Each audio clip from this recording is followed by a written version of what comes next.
And it is here, episode 12. I'm pretty sure it's 12, right? Law, old school law. I am your man, Dantron.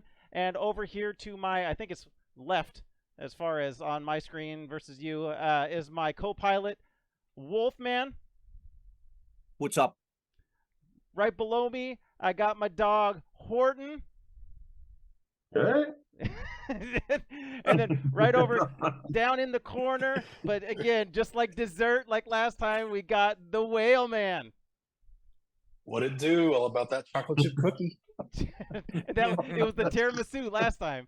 I know. Change it up. Change it up. So this is a super exciting episode. I know it's near and dear to all of our hearts. Anybody that's around our age really grew up with this system. Fond memories, us grade school, all that kind of stuff. So, Wolfman, why don't you go ahead and tell us what we got? So today, and I'm super excited as well, one of my favorite consoles of all time, the Nintendo Entertainment System. Now you're playing with power. That's right, Wills. So this is going to be a gem today, and it's we'll spit some facts your way real quick about the Nintendo Entertainment System. So it actually started in Japan in 1983. The system was known as the FC, or the Famicom, and it was doing quite well in Japan, and I believe sometime in mid-October 1985 is when it came stateside to the United States. And be honest with you, it was a game changer because, Dan's holding up the console. It kind of had and I know the audience is going to laugh, but that actually looked kind of futuristic at the time. The console looked very different than what the wood grain Atari 2600 looked like. And, the Magnavox Odyssey. I mean, this was definitely a step up. It was quite appealing to people. And, and it offered higher specs, which we're going to talk about. And Nintendo lasted from 1985 to 1995. I think it was a 10-year lifespan, sold about, I think, just shy of 62 million consoles. It had a pack-in game, Super Mario Brothers, which I believe is the highest selling game on Nintendo Entertainment System because it was a pack-in game. But we talked about this, I think, on the last episode. Super Mario Brothers 2 came up, and that's actually the highest selling standalone game for Nintendo Entertainment System at about 10 million. So I could go on, and I don't want to bore the audience because Nintendo's been around for a long time as a company, and some people think they've had some really shady business practices.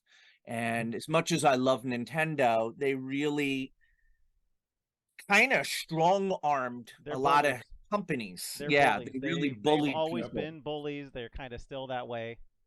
So, Yep. And, I'll let Dan actually take that part of it because I think he knows what I'm going to talk about soon. But Nintendo was smart when they were making those systems that Dan's holding up. Each Nintendo console had what's called a NES 10 authentication chip inside each console. And anytime that you put a licensed game in there, you put your game in, the game would then read from the authentication chip and it would play on your system. And that's how you would know that it was officially licensed Nintendo game. And if anybody knows this, it's Dantron, because his goddamn logo is the Dantron approved. And every Nintendo game had a seal of approval, meaning that it went through and, Nintendo recognizes it as an officially, licensed NTSC game. And it's an official licensed game because they were gray carts. If you had a black cart or a blue cart, they were unlicensed games, which we'll talk about later, which is very interesting. And, you got all this stuff going on. You have the video game crash in 1983, and Nintendo just came in at the right time. They had just released Donkey Kong in 1981. They were kind of itching to get into the home console market. But we'll talk about how Nintendo was involved with the FTC, and they got sued, and just, companies like Electronic Arts and Epics. And there was another company, they didn't really want to like work with Nintendo because of their because each one of those publishers, they had to, in other words, if they ordered a certain amount of games, you couldn't send the games back to Nintendo to get a refund. So you had to make sure that you knew exactly how many carts you wanted to bring to market. It was kind of like publisher beware, and Electronic Arts and some other companies didn't want to play nice. So I'm going to stop talking because I could go on and on about this. So Dan, anything you want to add? Yeah, them and their so he said 85, and that's correct in North America. It was 83 in Japan when it was released. So they already had that established console market as it came over here. Everything was going good for them. He's absolutely right on the stringent, and it was almost like franchising, kind of like Nintendo was kind of doing some sort of like, and that's what he mean by the way that the actual carts were produced. Like it was like, all right, Nintendo, as Nintendo, I'm going to allow you to do this, and you're going to pay us this amount of money. Oh, but by the way, if your game isn't good, you still are out that. You can't return any of this stuff to us. Yeah. But then it's like, but wait a minute. But what if you don't follow your marketing for the Nintendo console and it starts to fall off? Too bad. That's it. You got to run that risk. And they had so much market share that they were able to kind of strong arm because of it. So, and then, of course, Sega tried to come in with their Master System right around the same time. The Master System had better specs and actually, better graphics, better sound, better everything, the Sega Master System. But Nintendo had already been in the market for, I want to say it was like a year, just over a year, and it already had a stranglehold on it. And Sega has always been notorious, and we've talked about this in past episodes, I'm not going to beat that horse, notorious for absolute crappy marketing. Like, just garbage marketing. And so they try to break into a market that was just already, Nintendo had the stranglehold on it, and it just didn't do well for them. They had to work really hard. They learned a little bit with the Genesis, but I still believe that the Master System could have been better than the Nintendo, but Nintendo was just all about that, like, hey, you want to produce games, if you're going to produce games for this console, I want it to be exclusive to this console. And again, like Wolf said, you're going to be kind of, because that's what they were doing. They were doing like kind of what Sony did, like started collecting a bunch of things, and we're like, all right, you want to produce for this system, it has to be exclusive, or we're not going to let you in here. Oh, and by the way, you're running the risk of not selling all your cartridges. So yeah, again, you can do a whole history on Nintendo, how they started out as like a card company and all that kind of stuff. But it is actually pretty fascinating. But it is kind of sort of Gestapo style games, and but yeah, I still like Nintendo. Again, I'm a Nintendo fanboy, and I have fond memories of this system. But yeah, that's where I want to go. How about you, Horton or Wales? You got any history on the Nintendo? Well, I got to call Wolf out on some misinformation. I believe Link 2 cartridge was gold. There are so gold I'm cartridges. pretty sure that was certified for Nintendo use. Yeah, That's right. There were 2 gold cartridges, Zelda and Link to the Past. Yeah, that's right. And Link's Adventure. And actually, you're both wrong. How about that for misinformation? There was actually a third gold cart that I'd love to get my hands on. That, you're right, Dan, and DuckTales. They produced 150 limited gold carts that would only went to, I think, like the press and stuff, and it had a different label, and like, it's really cool. I've seen pictures of it, but those are the only gold carts that I know of. Man. Those two, the DuckTales, and then the gold NWC cart. Dude, there you go. Yeah, no, I think the history of the NES specifically, I mean, that was like in the prime of our youth, right? I mean, that was a game changer, having, with the emergence of the Atari and everything else, and that kind of killed the arcades for a long period of time. It was like, the graphics were terrible compared to the actual stand-up cabs and everything else. But it was one of those things that is like I can just play whenever I want it at home. And even when the NES got released in '85, I remember I didn't get one right away just because I couldn't afford it, but it was this whole new market. Like I'd actually rent one at the video store, and I could bring it home for the weekend, and you rent 3 cartridges, 3 games with it, or whatever else with it, and you just come home. And I did that for years until I actually got my first one. So it's a very nostalgic system. Like a VCR too. That's what I remember about it too. Like Yeah. it goes in there, Yeah. it clicks it in, you close it up. Yeah. Yeah. Go ahead, Wales. Yeah, For those for me, who don't know what a VCR is. Whatever. yeah, this is like Wolf said, it's very nostalgic and everything. And this is still my very first console I Mine ever too. owned. This This is is the it. reason I got into gaming. This is NES model 001, kind of thing. And I like Horton. I didn't get mine in '85, because I was only 2 or 3 at the time, but I ended up getting it when I was 6. So I mean, this actual machine is 34 years old for me. Still kicks, still rocks, and I mean, it got me into gaming and just got my love going for it, just with all the many good and bad titles that they have. So I mean, this is my first ever console, and I love it. I'm excited to do this episode, and it's the reason that I'm here in gaming. So I'm ready to go. I was just looking at the bottom of this because again, like you, same exact. This is my original 1986 console. I still have it. It even has a crack in the top that I had to tape. See the history? Mhm. The history right there, the little tape that's on the top. But yeah, I was looking at the bottom, and it has the customer service and warranty and repair, toll free 1-800-255-3700. Yes, sir. Yeah, Yes, sir. yeah. So You got yeah, your FCC rule part 15. These are the conditions, stuff like that. Yeah, I love it. so we Good all stuff. remember like the blowing on the cartridges. We all remember that there was a time when when it had to be cleaned where you would click it, but you'd have to sometimes slide you'd have to sometimes slide the actual case in there to kind of hold this just right. You remember that too? Look at you. Oh yeah. Look at that. Not push it in seal. quite all the way, just enough to clear it to push it down. Yep. And... Look at hey Wales, check out Wolfman there. He's got that cleaning kit sealed. I have one Ooh. sealed and I have one opened. That's Ah. awesome. You guys. Yeah, you Tell had you to what. push it in and out, click it on there. Yeah. That, So- that And then it is came with one a thing little- about the... Oh, go ahead, Will. I was like, yeah, it also came with those little pink, like scrubby kind of things that you had to put, and it would just go back on both sides of the little cartridge part that was sticking out and everything. So it's That's crazy. the one thing but I about mean, the NES as a system is you find one today, it probably still works, right? Yep. Everyone thinks about like the blinking red ring of death with the Xbox 360 and stuff like that. There was a blinking. I remember there was a blinking light. If your Nintendo had the blinking light, you thought it might be like it was a bad pin connector or something, but it was actually the security chip. If you bent the 4th pin, it would just get rid of it, and you just go ahead and keep on playing.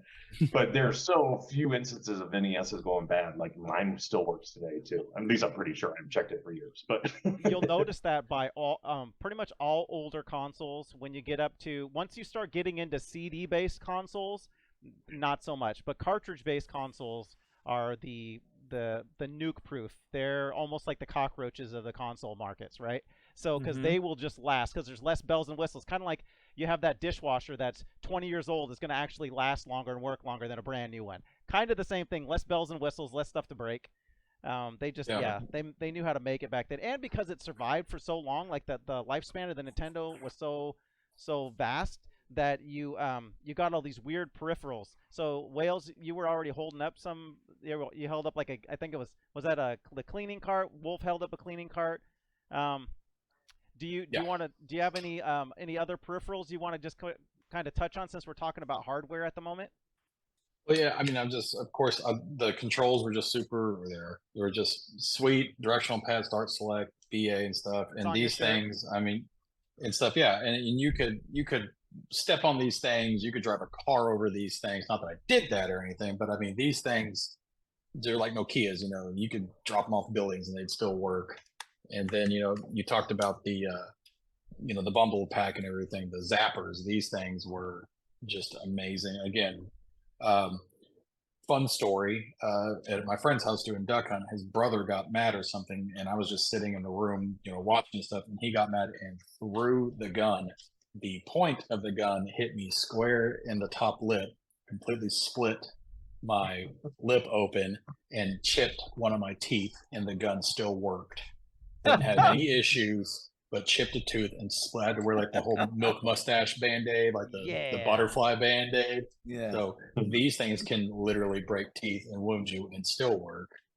And then I didn't get this torch till the end of my lifetime. And they made them for multiple systems, not just Nintendo and stuff, but the game Genie that helped you beat some games that you were struggling with, that came with the guidebook, and you would input your codes and everything. And I've got stuff written down and pages bent for quick access and whatnot. So good stuff with Nintendo.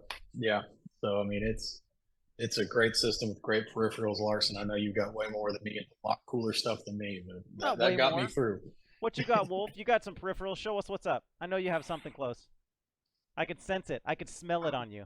You could smell it on me from Pennsylvania. Okay, so here's this is the NES 4 score, which was really cool. Like, I want to say there was maybe like 10 games or so, that offered 4-player options.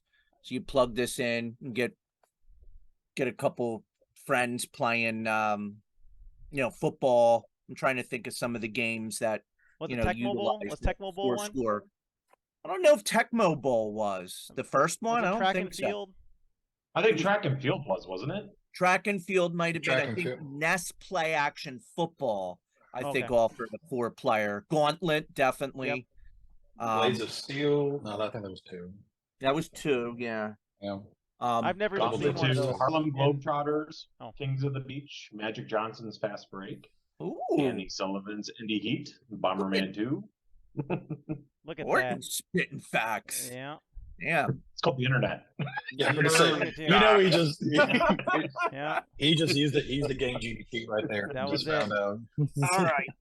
Let me finish up here. So this is another kind of controller. Oh, I knew Larson would have it. Yeah. This is the NES Max. I love this controller. It's amazing for games like ice hockey, Nintendo Ice Hockey, and just obviously the way you control and use the controller, it lends itself better to some games than others. But this controller felt great in the hands, and I don't know, always loved it. Had the turbo buttons and stuff. Right. Yep. And then less blisters on the thumb when you had to go directionals. There's the best controller. There it is. Yep, there it is. Yeah, the advantage. I couldn't. My parents never let me have it. I wanted it so bad. I love this thing. It is pretty cool. I hated playing buddies with it though, because they turbo buttons and like all the fight, like Street Fighter 2 and everything else, just smoke you with that thing. Yeah. Yep. And then the last one, right? Hey, you're wearing it. Yeah. The creme de la creme. This is how. Okay, so first off, anybody that's played with a Power Glove knows that it freaking sucks, but it's iconic as far as a peripheral goes. And so, like, rather than using this, I usually will just randomly wear it. Like, I'll be going on a drive and I'll just wear it. So I'm just driving along and people are looking at you like this, and I'm waving at them, and they're like, "Yeah," and I'm like, "That's right." But that's usually what I use it for, is just to goof off and make people smile, because as a controller it friggin' sucks. It's terrible. That was such the cool thing about the NES were the peripherals, right? I mean, we didn't even talk like Robbie the Robot.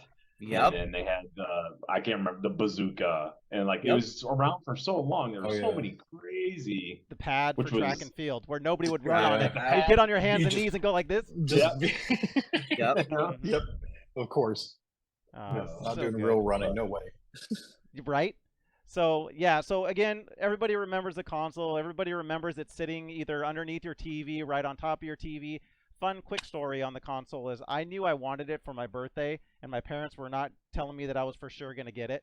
And so what I did was, I've always been kind of creative. I actually took a cardboard box, cut it all up like a Nintendo console. That's how nerdy I was. I actually made the door open and made cartridges and I didn't made them in actual size because I had a friend that had it, so they were actual size.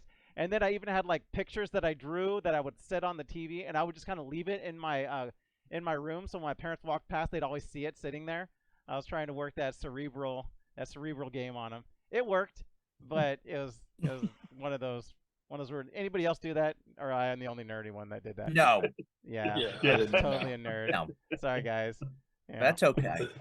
Yeah, no, You're did it cool. work? It worked. It worked. And my console's still here. Yeah. So awesome. Yeah. Just story wise though, I mean, like I remember my buddies got one right away, and like we sit there all night long, just all night playing every weekend. Like it was insanity. But Well, give us your first game, Horton. Throw it out there then. Let's just start it up. so my first game that I absolutely loved was Mike Tyson's Punch Out. Like Ooh. I remember specifically renting the console just to play that game. And so it was just infuriating because at that time I was still renting the console in order to play it. So I had to write the codes down, like, it's not saving your progress or anything else. So I had to write the codes down in order to get to. I never beat Mike Tyson, so I still should probably spend some time and do it. But that was probably the game I remember the most. Just sitting there going back and forth between a buddy and all night long, once getting a sleepover or something, and switching off, trying to get as far as we could. Losing to Glass Joe. We're looking at you, Scan. Pretty sure that's impossible. One seldom amoebas can be a Glass Joe. Well, Now, to Scan's credit, that's Punch Out, not Mike Tyson's Punch Out. yeah, the Yeah, arcade. he's doing the arcade, but different, still. but Yeah, isn't that the one that no I started excuses. and then I walked away for like 5 minutes, walked Yes, back, and I it actually is. still beat him? Yes, it is. Like he'd hit you down twice. You were still going up for your third Oh, go yeah, around. good So time. yeah. That's all right. Yeah, I remember playing that game too. Yeah, go ahead. Give us some stories, you guys. I love this. This was so much fun, but I actually didn't get to play this one first. I ended up playing the one where his contract ran out with the game, and it was just, I think, was it just Punch Out? Punch It had a Out. different, Yeah, just Punch Out. and it had a different like graphic and label on the front. My friend brought it over, and I know I couldn't beat the third guy. And it was so infuriating and stuff, but I mean, it was such a fun game. It was the first boxing game I ever played, and it's one of your top 10 Nintendo games of all time. It's just a great game. The successors on Super Punch Out and the Wii Punch Out's really good, and it's just a great game. So good stuff, guys. That I remember that game too. Was the first game I can look back and go, that's the first game that I figured out that there were patterns that I could follow and beat once, because I was still young, right? So I was good at reaction speeds and stuff, but I hadn't put two and two together that video games have patterns. And that was the first game that I figured out that had basically patterns that you could use to beat the characters, right? I mean, like, you get to King Hippo, and you know that when he's gonna do his thing, and he laughs and exposes the bandage, and you punch him in the bandage. You know that certain characters, when they're they give you that little tell, and it's like, oh, okay, that's the pattern. And he's going to do two uppercuts, one to the left, one to the right, and I'm going to move to the right, and then I'm going to hit him. So I just remember that way back, and that opened my eyes totally to how video games were very linear, and they were actually fun because you could figure out the puzzles. Remember I told you I like puzzle solving, and that was when I started figuring out, like, all right, what's the pattern, what's the puzzle to beat this person. So yeah, very cool game. Good choice, Horton. What's up, Whale? Easter eggs too. Go ahead. What was that? Yeah. There's some Easter eggs in there too, like the referee is Mario. Mario, yeah. In Mike Tyson's Punch Out. And I remember the first time I got a magazine called Nintendo Fun Club, and I was reading it, and it was like you could get more life back in between rounds if you hit select and start. Yep. So in between rounds, I'm going like this, and I'm watching my health meter go up. I thought that was so cool. I never would have known that if I didn't read Nintendo Fun Club. So I thought that was awesome. Yeah, my wife, when she realized that was Mario, she's like, "Is that Mario?" And I was like, "Yeah, it's Mario. It's a Nintendo game. Like they try and throw them in whenever they can." She's like, "I never knew that." I was like, "Yeah, that's it." There's also something you'll learn, and it was further down the road. I want to say That actually, this might only been known over the past couple of years. Is the guy in the background with the mask The taking the picture. and the guy with the goatee. There's one guy in the background when you're fighting Mike Tyson with the goatee. He gives you a tell when Tyson's going to come at you. Yep. Yep. So- There's a flash or something, right? Yeah. Like a Yeah, camera flash. it's a camera flash. Yep. Yeah, So that's very cool. awesome.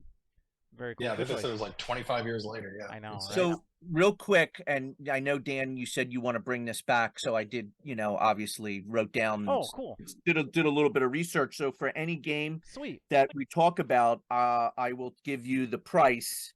And Mike Tyson's Punch-Out cart is about $38 just for Ooh. the cart.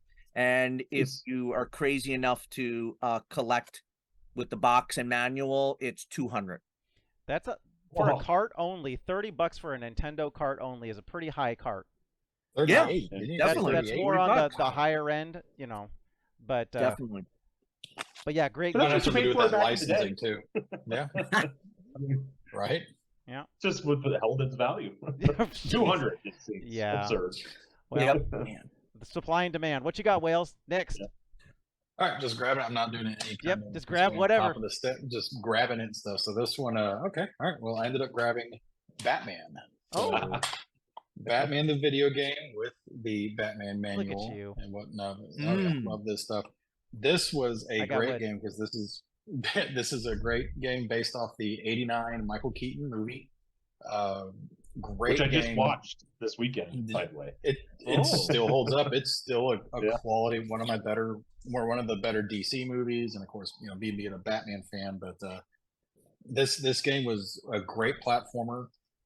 It didn't go with the movie real well, like most movie title video games do. Like the first boss in the first level, it's somebody on a jetpack, and they would just shoot down at you and stuff. You just had to go to each corner and just shoot up and stay under them. But the cut scenes, I guess you want to call it that. After each level is really cool. You unfortunately never get to drive the Batmobile, which is such a downer because that's still in my eyes the best Batmobile ever, and never get to drive it unfortunately. But the cut scenes are where it shoots off the tops of the machine guns, pop up and shoots down the garage door. Go into Axis chemicals and all that. It's a great side-scrolling platformer game. I could never get past the fourth level, and I don't even know how many there were. But I always wanted to try. It looked like Batman. He had Batman weapons, the batarangs, the gun that shot the little rope thing out and everything, and then he had like an exploding grenade. You threw it and shot in 3 different areas. But fun game. Sunsoft developed it, did a great job with it, and as frustrating as it is, I'll still play it. It's a lot of fun. Great game. Nice. I never played that game. How about you guys? Ooh, that's a Really? gem. Oh yeah, for sure. Yeah. That was a great game. I don't think, and if I did play it, I don't remember because I know I don't own it. I didn't, and I never owned it, so I'll have to try and check that Well. one out. So $11 it's fun. cart oh, nice. for the cart, $11, and $13 for the manual. So nice little ante right there. Ooh, All good. nice. Look at No you. worries. Cool. Well, Wolf, what's up, man? We're just rolling. We got, Oh, dude. This. Jeez, So you want me everybody, to so go? you understand, Yeah. like this episode is probably going to be the first of 2. There's just so much, and we're not going to be on here for 4 hours. Not going to happen. So we're going to So go many through some, games. yeah, Like you could go through games. Yeah. We're really just going to we're just going to randomly pick and talk about games that we like, right? That we remember, the nostalgia and all that kind of stuff. So tell us in the chat, in the comments, when you look at this, what's a game that if we miss it, something that we should look at. I'm totally down. So, anyways, sorry, Wolf. Go ahead, buddy. Okay. Let me I got a whole bunch of stuff here. Well, I'm gonna give credit to Ryan Horton because he is the one that told me to see the Netflix documentary called Tetris, Oh, yep. which I absolutely loved. And there's some interesting history here. Tetris is one of my favorite games. I'll always love Tetris. And see if I have here. So Nintendo, I'm not going to go through the whole Tetris documentary, but here is the Tetris game that came out for Nintendo, and Wales is holding it up too. I It's have it. awesome game. You could see the official seal of approval. It's a licensed game. Tetris, it's awesome, right? Mhm. But that's not the best version of Tetris on Nintendo, not by a long shot. This is the licensed version. You got the Notice Tengen the one? color of the cart. It's gray. Yep. Okay. So here is the next. See if I could find it here. The relentless building block puzzle. What the hell did I do with it? Oh, there it is. Too many games. Okay. Try to figure out which one to show. That's it. Ooh, yeah. Yep. Yep. This Oh. right here is the Tengen Mhm. version. It's an unlicensed game, and like I told you in the beginning, you could see here's the cart. It's black. Okay, this did not get Nintendo seal of approval. It's way better version of Tetris. The music's incredible. The graphics are better. It's just generally a better version, and it's one of the examples of a licensed versus an unlicensed cart. I don't know. I mean, Wales, I didn't write this down. Oh, there it is. Okay, so the regular version of Tetris is probably like $5 for the card only. Something, okay. If you want the unlicensed Tetris Tengen, this is $111. And then if you have the box, like this nerd does, who 300. kept it, More? 450. 400. Yeah. $1 million. And I have the manual in here too. So Yeah. that and it's Wow. just it's rare, you know. It's just Nintendo did not want companies producing unlicensed games, and you know that's the bottom line. And that's an example of an unlicensed game that's worth a lot of money, just because it's rare of its rarity. Usually, the unlicensed game, just because a game's unlicensed, doesn't mean that it's rare or that it's worth a lot more money than a licensed game. But that one is interesting because there's two schools of people, you know, that one might say, well, I like the Nintendo version, and the other one that, you know, likes that version. But I don't know. I just thought I'd throw that out there. I think that's a great choice, and we need to get you a black slipcover only, not the one with the Nintendo on it for that one. Yeah, I noticed that. Yeah. It's Yeah. Totally. kind of hypocritical to have it in a Nintendo sleeve, huh? You know what? I say go with it. I say it's good. All right. See, Go ahead. I had never played that one until emulation came around, and Yeah. then having played it in like a main version of it or something, it's far superior. Oh yeah, It's it's just- not even close. Yeah, so I mean, it's definitely, if you have the chance to check it out, by all means. If you're a Tetris fan, like most of us probably are, definitely hit it up. Great game. Yep. Horton, your daughter plays Tetris on your Game Boy all the time, right? All the time. I iconic. guarantee it's in that Game Boy back there right now. Yeah, it's just an iconic. She literally will play that for hours. You can hear the first three notes of that game and automatically know it's Tetris. Like it's just iconic. Dun, dun, dun, dun. Yep, there it is. Yep, that's it. Done. Yeah, very cool. And that is a good documentary too, Wolf, for bringing that up, because that's crazy. If you guys want, it's not for Yeah. kids. Sorry if there are kids watching this. No. This is not that's not a family friendly movie for you to watch. It's Right. for kids. So, all right, are we ready? Want me to keep this thing Yeah. going? Yes. All Yeah, right. Tim, So What you this got, next bud? one, I'm gonna throw some kind of weird ones out there, kind of like Wolf does. But I really like this game, and it's one that I don't think got played as much as some, and it's Kid Icarus. Oh, This game is awesome. Like it is, it's almost, how can I describe it? It's like I will say like a vertical Mario. If you like a vertical side, so it's not really side scroller. It's like a vertical kind of side scroller. I would say it's almost a step towards Metroid style as well. Very, very cool game. It's colorful. It's fun. The music is fun on it. Everybody loves how it looks. You're this little angel guy that's kind of running, like jumping and running around and shooting arrows. The enemies are kind of cute, but yeah, it's a really fun game. If you guys haven't got a chance to, if you ever get a chance to play Kid Icarus, it's definitely one that you should try. It is not, yeah, it's one that, like I said, not a lot of people, because I want to say it came out around there was a lot of games that were coming out around this time, and this was one of the ones that kind of fell off because it wasn't as popular. But I can almost guarantee any friend of yours that had this and you played it, this was a game that you would want to buy. This was one of those ones they didn't advertise it really well, but if you played it, you were like, "Ooh, I like that one. Let's get it." So, anyways, there you go. That's all I got. Any of you guys got Kid Icarus memories? Yes, I do. And what's popular today is the eggplant emoji, which means cock today. And Really? Fair well, enough. I Really? mean, Is that what that means? Just yep. I'm just throwing it out there. And Dan, I like where I'm going eggplants. with it. It's iconic in Kid Icarus that you have the eggplant wizard that could turn you into an eggplant. So it's kind of funny. yes. Yes. They were just ahead of their time. They were ahead of their time. You know what? Yeah. And now you're seeing the other layered level as to why I got chose first by me. Yeah. Yeah, right. Yeah, if you guys have the opportunity though to buy or to check that game out either on actual hardware, or if you have the opportunity to play it emulated, it is a lot of fun to play. Go ahead. $21 for the cart. Not bad. Not super Yep. expensive. Nope. And if you look up like top, favorite NES games, it is in everybody's top 10 list. Yep. Every single one that I've seen, top 10. Yeah. Mhm. Yeah.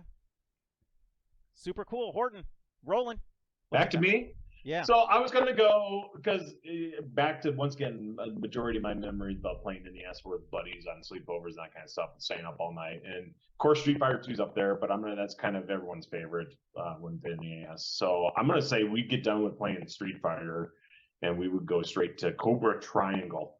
So really interesting game. You're a boat. Kind of like in the style of like RC Pro Am or something along those lines, but your boat, you get dropped in, you had a helicopter come in, drop you in these different like water-based environments, like a river or whatever else. You had to navigate, you would fight other boats. There were like really weird parts like where there'd be a bunch of people swimming in the middle of the water, and then also you had to protect them from the other boats, and then you would actually fight large sea monsters. It was just a blast. It was a fun game, shooter. You could upgrade your weapons. It was just something you just try to get from level to level, and then you'd fly out and fly to the next location, and then drop you in the water, and you'd keep going. It's a cool game. Amazing pick, Rye. I mean, it's one of my favorite Nintendo games. It's so much fun, and it's like RC Pro Am in water. With some really cool gimmicks and stuff. Spy Hunter too, right? Didn't have some like kind of Spy Hunter type theme. Definitely. It was yeah, exactly. It was like a mix between. It was that style of play, which was great. You just kind of spin around shooting, and then you get into a river or something. It was like different levels were really interesting because some of the levels were like a river. You're going up river. Sometimes you're in the middle, like you're in the middle of Iceland or something. It was really cool. I bet you Bauer would like that. Thunder in Paradise. That's what we call it. Just rebadge it as Thunder in Paradise. Yeah, remaster. But did you hear that? Nerd facts. What? Not nerd fact. FUF. FUF, which is a fuck up fact. Oh yeah. To you by Ryan Horton. Street Fighter was never on the Nintendo Street Fighter 2, Entertainment I said. System platform. It was. I said Street Fighter 2. That's SNES. No, Super that's Nintendo. Super Nintendo. Really? Yes. Oh my God, my mind is totally. That's all right. You then. had college in there. It's fine. That's okay. Yeah, you played Did the football. We long know. drive. We know. When we do the SNES, then Yeah. we'll talk about Street Fighter def- 2 and Super Street Tecmo Fighter. Bowl. All of those. Yeah. Yes. For sure. Did they ever have the original Street Fighter on NES? I don't think so. I know they have. I know they have Street Fighter 2 on NES bootleg cart. Like you can get like an 8-bit version, but yeah, legit. And it's not like the Tengen one where it's kind of like a semi-legit non-legit one. It's 100%. And you're spot on because Street Fighter 2 graphics are way too good for the NES. Like it is. Yeah. There's a game But for Nintendo. Just because you called brought it up, Fighter. and because it is also what I probably got confused was one of the cool things about the NES was like you almost got arcade quality games, and one of the ones I always played in the arcade, and I remember playing all the time on the NES was Kung Fu. Oh, Mhm. And that was just a blast, right? Pull it out. The platformer going, Where's it at? So it was like that was a great. Larson gonna whip it out. I am. I'm gonna whip it out. Hang on. I'm grabbing whip it it down out. in my pants. Kung Fu style. Yeah. Oh, there it is. Yeah. Oh. Everybody remembers that music too. Oh yeah. Yeah. Yep. Good Yeah. stuff. Oh, man. Gem. So Cobra Triangle and Kung Fu were awesome. yeah, Cobra Triangle and Kung Fu. You guys played Kung Fu before, right? Come on, give us your Kung Fu stories.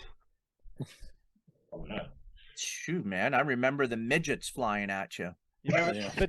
the death sound? And then you hear the dude laughing. I'm like, Yeah. Oh god, I hated that. Just like the duck and duck hunt. yeah, the Ugh, dog. Heck hated it. yeah, dumb dog. Dumb The dog. funny thing is like I don't think there were that many levels. Like Five? Was there 5 or 6 Five. levels? it was Yeah. like, Five or yeah, it was, five, I it was think. not very many at all. Dude, it's And freaking pretty hard. funny. Like, Yeah. yeah, it was I really never hard. got past 2. Never got past second level. Hard as balls, dude. Yeah. What? You Kung guys Fu, never Watch beat it? people. Kung Fu was hard. I mean, I think I beat Kung it, Fu? but I'm not. But I'm yeah. We're talking about the same game. This Yeah. isn't Dark Souls. No, it's Kung not Dark Fu. Souls. But as a kid, Kung Fu was hard. That was a hard game. Level 2 was difficult. Level 3 was always a hard one for me. So Okay. you only had so many lives, right? So Right? Yeah. Yeah, you that was die, the you thing. go You back. only Unless you had have one of these babies, then you just die all you want. before you go That's back. true. Make yourself super powerful. But it's so funny watching people now like speed run it. It takes them like 5 minutes. Yeah. Right? Oh yeah. It's just- Again, it's patterns, and they just memorize. You know, who's gonna come with this. Again, I don't think I had patterns figured out at that point. Mm-mm. So I was just like That was just dumb. reacting fast. 6-year-old me had Yeah, 6-year-old no. me not happening. All right. Well, go ahead, Wales. All right, let's see. I'm just grabbing them up here. Okay. So I've said in one of the other episodes that y'all have done and stuff, you know, being a kid, so you watch TV, watch movies and stuff. So when you see a game or something based off one of your favorite, you know, cartoons or shows or movies or something, you know, you have high expectations and they're either good or bad. And this one is probably my favorite movie-based NES game. And I will say I probably should not have seen this movie. You know, looking back on it, I was like, damn, that's really wrong that I got to see that. But I mean, hey, I'm okay, right? So It the worked game out. is going to be RoboCop. Oh my Mm. gosh. For the first RoboCop, and this game was so much fun. I loved how the sprite looked like him. You know, he was bigger than all the other enemies. You know, at least like from the head up. You know, you faced the Clarence Boddicker, you faced Ed 209, the other robot. You did the levels, you got different weapons. You know, you could select between machine gun. You could get the oh gosh, what was that giant arm cannon gun that they got to use to try and take? I can't remember, but great game. I think it had like about 8 levels or so like that. And it was the first one I played where there was multiple ways for you to go through a level. Like you had to find the right doorway, go get something, come back. If you went to the wrong door, it would start you back at a different point. Directional shooting, and you could do hand-to-hand combat. And had all the noise effects. You could go do police training, like with the targets and stuff like that, to boost your power, attain more energy. Just a real fun game. Data East made it. You know, it's loosely based off the arcade game. You know, not as well, of course, as the arcade game, but it's a lot of fun. Part man, part machine, all game. Is what it's on the cartridge. So one of the better movie. That's my OnlyFans phrase. So I don't know about you guys, but for me, it was a good one. I'm a RoboCop fan. So Yeah. Good times. I liked that game a lot. It reminded me of Narc. Yes. Nard. Yes. Yeah. Oh no, the Narc man. Yeah. That's a great choice, Wales. I like that. I like that game. I don't have it actually. I like that one. That's a good choice though, for sure. You guys played that one, right? Oh yeah. Oh my god. It was the first game I actually beat too. I mean, like I would spend hours progressing because you couldn't save anything. They didn't give you passwords. Like you had to go all in one shot, and you know you accrued extra lives, you know, through playing and stuff. But you know, it was the first one I beat legit, and the satisfaction and pride I had of doing it like the right way or real way was without the Game Genie. Without Game Genie, I didn't get Game Genie towards the end of my time having the Nintendo. So I mean, everything was either I beat it and it took a while, or I couldn't do it and I was frustrated. So Right. Back to the Future. All right, Wolf, what you got? Well, perfect segue, Wales. You guys are really making this easy. So Wales talked about his trying to sit down and beat a game from start to finish. So this is a game that I don't know if it's the first one or I don't know. I didn't know of a game that had this, but sorry, Wales. It's one of my favorite games of all time. The Legend of Zelda. It had a battery backup. It's one of those games where you could play for 2 hours. You could save your quest. You can come back.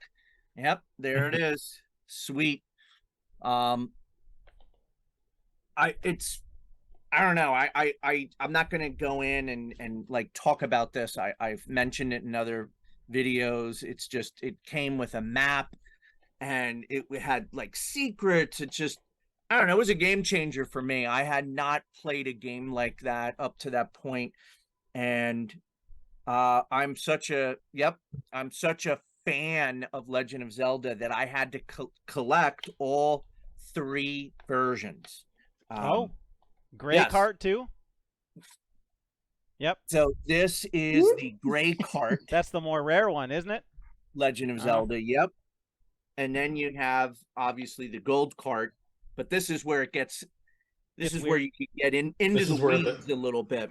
The next level. This is next level nerd stuff right here. All right, so I hate Zelda, but I love this. Is the gold cart. All right, here's another gold cart, but there's a difference between the two, and the price difference is dramatic. So I hope everybody watches this episode and goes home and looks at their Nintendo carts to see if they have this. Yep. Because it's super interesting. This is a Legend of Zelda gold cart, but it's got 5 screws on the back. 1, 2, 1 in the middle, and then 2 up top. Yep. It's a 5-screw Legend of Zelda, which means that this is a cart that was published between 1985 and 1987. So if you have this cart with the box and the manual and the map, it is significantly more than having this version of Legend of Zelda, which most people have. Yep, the 3, which is the 3-screw, because at that point, by 1987, you could see up top, there's little tabs or clips that would hold the top portion of the game, so there was no need to have 2 additional screws up top. The 3-screw is the way more common version, and I want to say complete in box Legend of Zelda is like 150, I think, for a 3-screw, and then for a 5-screw, it's 400. So it's a dramatic difference. So just for 2 extra screws. And I had to have all 3 versions, and I know that's nerdy, but that's how much I love Legend of Zelda. $250 a screw. I've never in the corner. Okay, so you guys want to hear something? Want to hear something crazy? I have never played all the way through the Legend of Zelda, the first one. I haven't either. I've played through the second one. I've never played through the first one. Guess what? Neither have I. Yeah, you're missing out, Wes. So because you touched on it, we'll touch on this one too. Yes, I actually had it right here too, but go ahead, Dan, you take it. I'm just touching on. This is Eric's favorite version of this game. Just Eric, if you're looking at this, we pay attention to you, my friend. But it's so different. It was such a transition. It was as shocking a transition between the first edition of a game to the second edition of a game as Mario to Mario 2. That's how drastically different this game is compared to the first Legend of Zelda.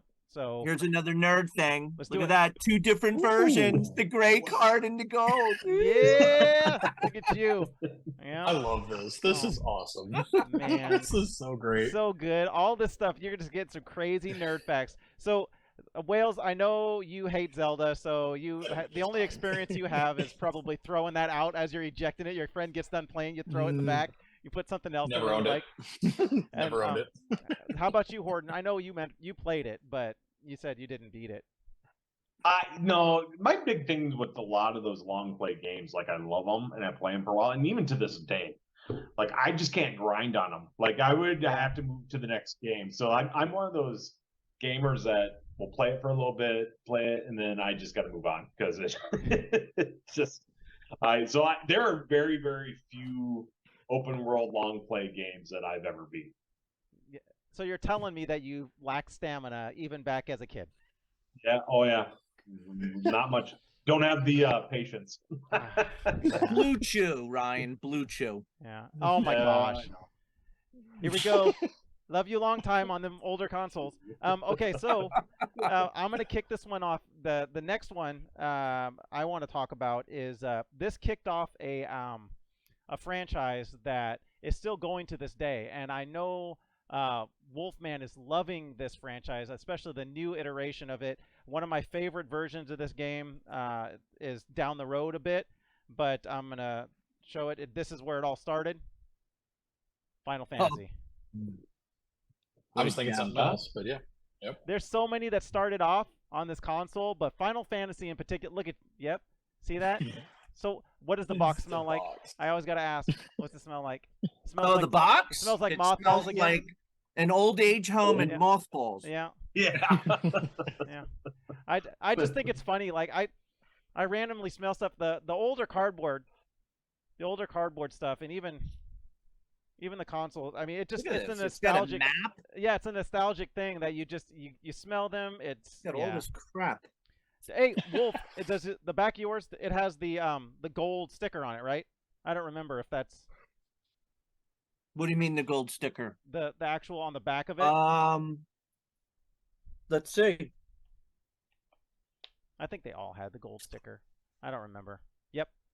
So, but yeah, this game right here is where it all started off. It's if you played any of the first Final Fantasies, I mean, it's very similar. Final Fantasy II, they actually change up a lot of things and actually improve the mechanics. But because this started it, it's kind of like one of those things when you like Splatterhouse or Streets of Rage. If you're a purist and you want to like.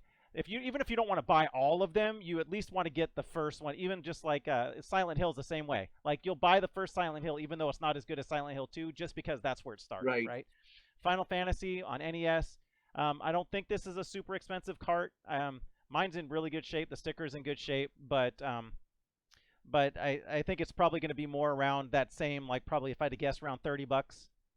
You're absolutely right. It's $30 for the cart and $200.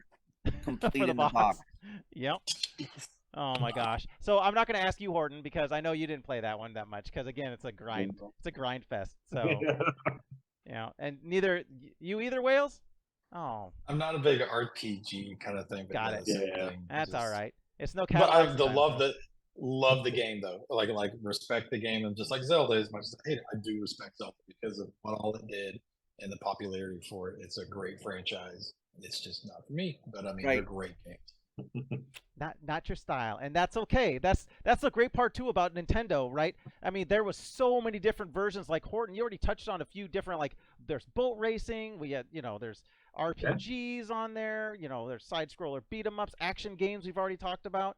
I mean, it's just awesome. Just an awesome system, and so many games. Wolf. What's the North American release? 676. Jeez, I was curious. I knew licensed games, and then it's like 700 something if you include unlicensed. But like, I'm a collector, so I have all of the licensed games. All right, but there's actually people crazier than me that get the licensed and the unlicensed games. Yikes. And that's like next level crap right there.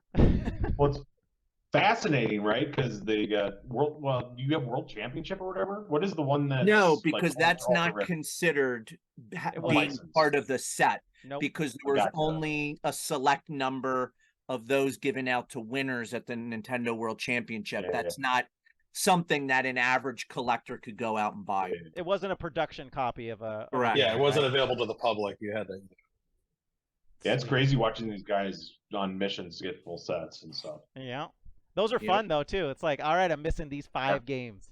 Got to find them. And they like, oh, I found one. $40. Wait, oh, that's good. Let's get it. And then I found one, $600. Dang it. Yeah. Yeah. Oh, All right, Horton, what you got next for us? So I'll pivot, go since we haven't talked about the genre, and go to sports games, just because we played a lot of sports games, because as more of a casual one-on-one gamer, instead of a long play grinder. Grinder. I go obviously Tecmo, Freudian slip. Super Tecmo Bowl, that kind of stuff. Huh? Freudian slip, grinder. Go ahead. You are the grinders. I'm not. Ah! Dang it. So one of my favorites though was Blades of Steel. Like it was one of those first hockey games where it was really cool. It was fast action. Look at that. Like the motion, it actually felt like you were skating, right? It wasn't like you were just running around and stuff. Yep. And then the really cool part was like the fighting, right? You all of a sudden you get into a fight, you throw a couple punches, and then would zoom into this vignette, and you're sitting there. It turns into a fighting game. Then you get into penalty shots, so it would change perspective, and you're facing the goalie. It was just a fun, cool game, and I remember playing that for hours just with buddies. Once again, a lot of my gaming was with friends, so yeah, that was a really fun game back in the day. In fact, I remember playing it on the Game Boy, even it was crazy. Like similar gameplay, not as good as graphics, but then you'd make a shot and they'd go to these kind of action sequences. It would zoom in and showing them scoring, and it was just a lot of fun to play. Yeah, it's been a long time since I played that game. Yeah, me and my oldest son, we still play this. I mean, not like this physical cartridge, but I mean, if he wants to, we can. But yeah, this was up before NHL Hits came out. This was one of my favorite hockey games of all time. Like it was just like you said, it was just so much fun. To this day, I still buy the EA. I love hockey games for whatever reason. I still I'll play NHL over Madden. For whatever reason, hockey games are just fast, and I'm not a hockey player or anything. I was a football player, but it's just they're fast, they're fun, you can shoot. It's just, even to this day, I still buy all those hockey games. To me, in touching on with Madden and stuff, the hockey games, it's when you do multiplayer, because you're looking down onto the ice and stuff. Every player can see themselves and they can act and do a play or whatever. So with football, you're on a line or something, you have to wait for a snap, and then you try and run a route or do something, whatever. It's hockey, it's kind of like open world-esque, where you can still go, like we would have one guy would get the puck and the two would just go plow everybody just so that way they can run down and do whatever, or the other person would go and hit the goalie, and if you turn penalty minutes off and you'd sit there and have an empty net, who could whatever, who got the most fights. And it was just, it's more fun multiplayer in my opinion than football, but I get you. Well, it's faster pace, right? Football, man, stuff, you're sitting there picking plays and you're waiting for the guy to pick their defense. And it's like, this is just constant action. You're on the fly. You're changing your D and your offense on as you're playing. It's just a lot of fun. Yeah, you're both sides. Yep. Speaking of both sides, Wales, you got the two earpieces in. Show us what you got going on next. All right, picking up. Oh, okay. So this one, for those that don't know, I'm a big monster truck fan, have been since I was little. And the very first monster truck that ever existed was the self-entitled game here, Bigfoot. Cool. And I was a huge fan of Bigfoot. Still my favorite monster truck, and I do still have the instruction manual and everything. Narc to it and everything. Narc on the back. Narc. There's your Narc, man. And stuff. Yeah. No one had the guts until now. Great game. I did learn, this is another one that I beat, and I finally figured out how it was, because usually with some of these games and stuff, it's get first place. You need to race and get finished first and all that. It had two different styles of play. It had a top-down vertical race, and it was between you, and you were always Bigfoot. You couldn't pick, and you were just this blue monster truck, and you go against solid color computer, whether it was green, I think it was yellow if that one blew up, and then there was a red one, and then there was a pink one or whatever. But I thought the goal was to win first and all that stuff. What ended up being, whoever finished, and you started in California and you went all the way through to New York in this cross country event phase, where the first part was a top down vertical of you driving, and you were just trying to dodge trees, or your truck would crash. They had crush cards, you get money, you could get chainsaws that you could put on the front of your truck and then go and try and saw at your opponent and stuff. And then the second part of that was then it was your stadium races. First one was like a car crushing competition. The second one was a mud bog competition. The third one was a hill climb. Then there was like a sled pull and stuff, and then it would culminate halfway through with like a big obstacle course thing, and then at the end it was like this big grand all that was everything encompassing. But I thought you had to finish first as much as you can to win it all, but it was just money based. Whoever finished with the most money at the end got first place. So I figured that out.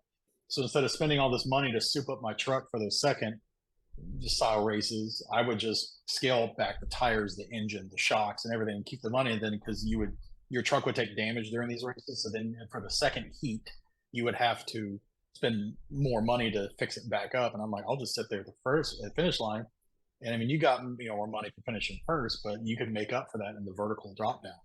And so once I figured that out, it was an easy way to beat the game. But I will say this to all you kids out there and stuff: read your instruction manuals. They have quality information in them. And the reason I say this is because of that second part race where you have to figure out, to make your truck go. I'm sitting there, and my dad was getting frustrated too because the truck wouldn't move. I jacked up the engine, spin everything on it, and my truck's just not sitting there. And I'm hitting A, I'm hitting B. I'm like, what are we forward on the D-pad? Is it up? Maybe you need to go. It just wouldn't go.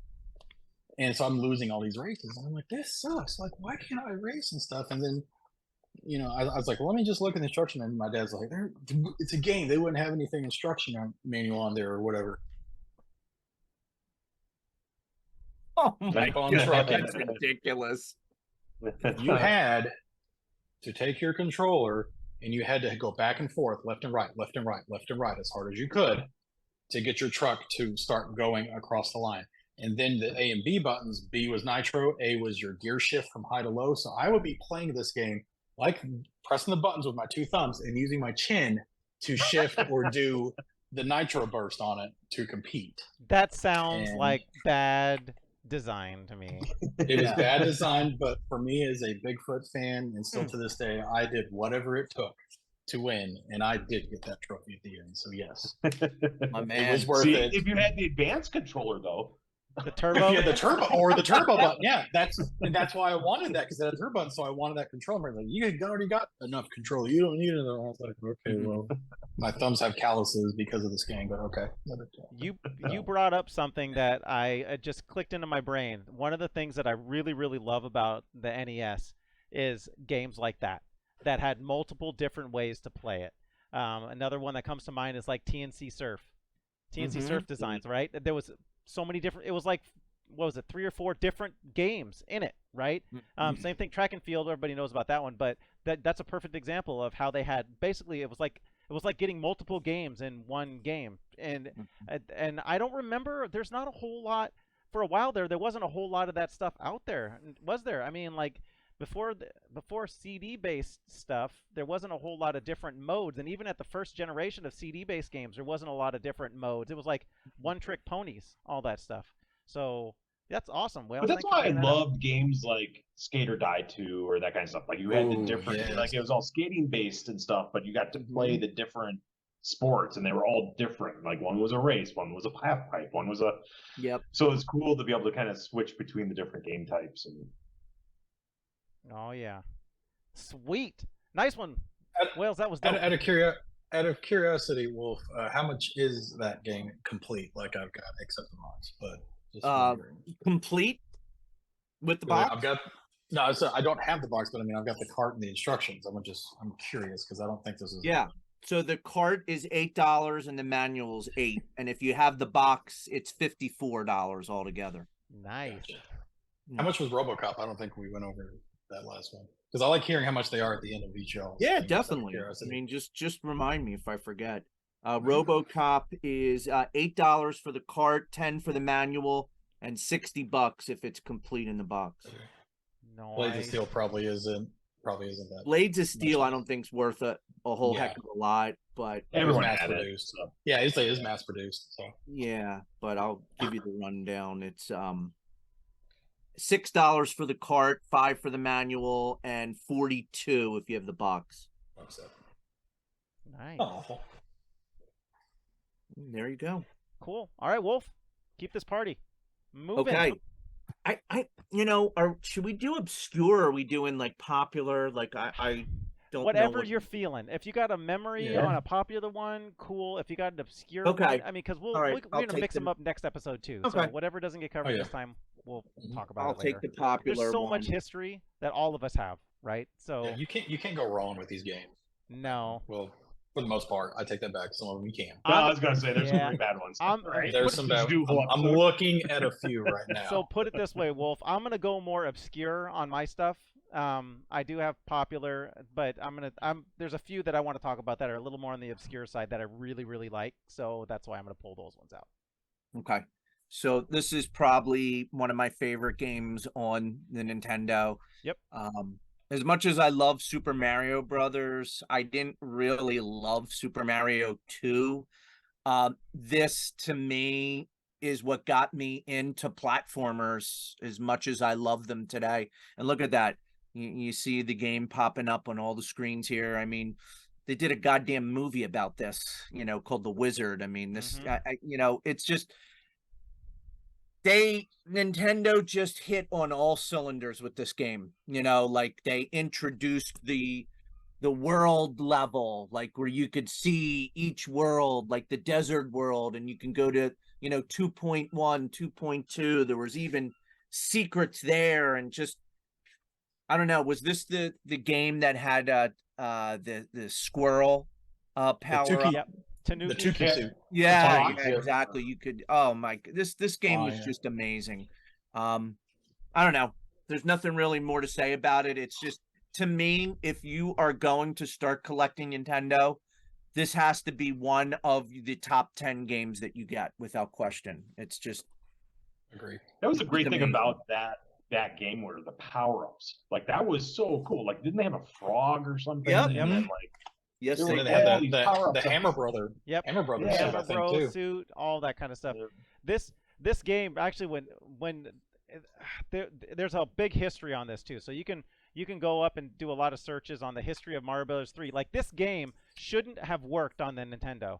They stretched the NES absolutely to its max. It took them so long to develop this. The people that were actually making it, working for Nintendo, they were actually do research, but they were actually abused while making this game. Like they were way overworked to get this game done.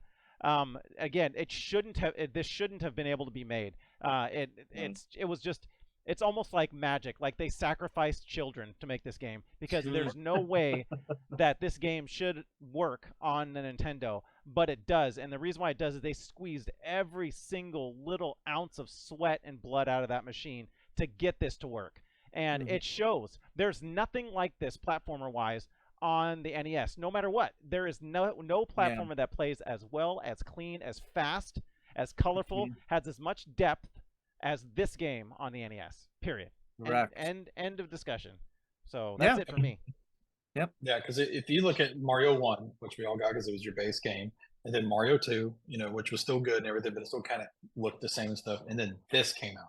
Like, this changed everything. Like, I mean, I think if you don't have this game, as great as it was, I honestly believe Super Mario World on Super Nintendo is not as good as it is, because this one set the bar, and they knew they had to exceed that bar for Super Nintendo. But this made the bar so high. That's why I think Mario World is so good as it is, because they knew they had to surpass this. And this is not this isn't a cakewalk, like Larson said. This is a very, very well thought out game and stuff. And for my personal story with it, I wanted this game so bad, and it was just hard to find. And I didn't think I knew I was going to get it at some point, but I ended up getting it on Valentine's Day. And I remember my parents, they woke me up for school, and I was never like any kid, any second, I think it was third grade.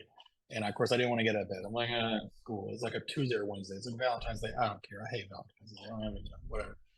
And when I woke, like mom, she poked me away. She was like, hurry, get, I have breakfast for you. She goes, oh, hey, and happy Valentine's Day. And I felt like this thing like hit me or something. And I like, kind of like, what? And I turned and I hold up the box. And I was like, can I play? She goes, well, as soon as you get ready for school and you get dressed, I think that's all she said. By that, I was already out of bed, brushed my teeth, I got dressed, because I wanted to play before I go to school. And so like I got on, and I remember I got all the way to that first castle and stuff. And then I had to go to school. And I was so mad because I was like, I want to go back. And I'm telling everybody, I got Mario 3. I got Mario 3. And they're like, oh my God, what'd you do? And it was just, yeah, you immediately would like, Mom, say less. I'm gone.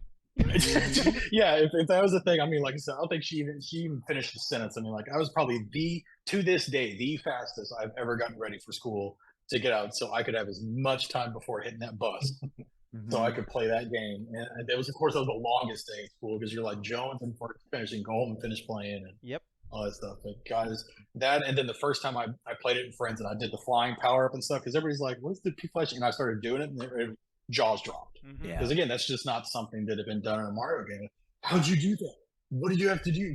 Show me this. And it was just like, oh yeah, we gotta do. You felt like you were just hot shit. And, it's just I remember second favorite Nintendo game. Yeah, I remember teaching my girls how to run fast, how to use the Nintendo controller correctly, how you lay your thumb.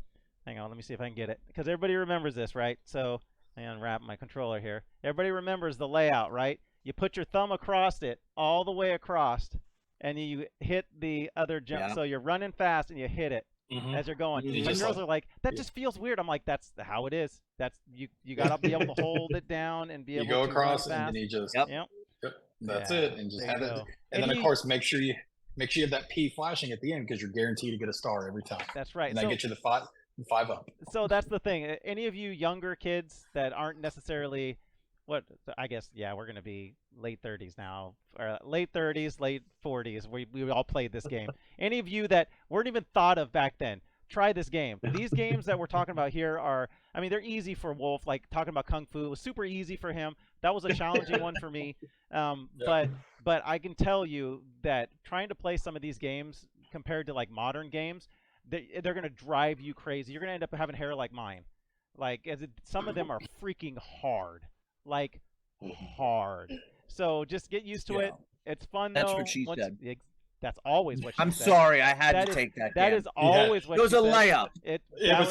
He served that up. That was the T-ball serve. Here you go. Had to spike it. But yeah, good choice, dude. That's awesome.